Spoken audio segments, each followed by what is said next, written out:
மகா மேன்மையும் அருமையுமான வாக்குத்தத்தங்கள் 117. துயரப்படுகிறவர்கள் பாக்கியவான்கள், அவர்கள் ஆறுதல் அடைவார்கள். மத்தேயு 5:4.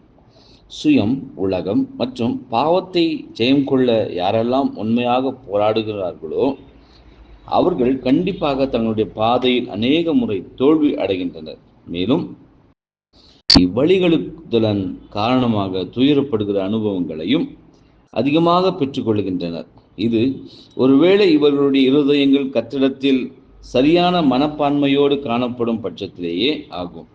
அவர்கள் ஆறுதல் அடைவார்கள் என்று இத்தகையவர்களுக்கு கொடுக்கப்பட்ட வாக்குத்தத்தமானது உண்மையில் கிருபை நிறைந்ததே ஆகும். அவர் அவர்களது பாவத்திற்கு எதிரான கண்ணீர் மற்றும் பாவத்திற்கு எதிரான அவர்களது முயற்சிகளையும் கவனிக்கிறார் என்றும் இக்கால அனுபவங்கள் மூலம் அவர் அவர்களை தயார் செய்து ராஜ்யத்திற்குரிய குணலட்சணங்களை அவர்களில் வளரச் செய்கிறார் என்ற நம்பிக்கையில் நமது கர்த்தர் இத்தகையவர்களுக்கு ஆறுதல் அளிக்கிறார் என்பதே. ஆமென்.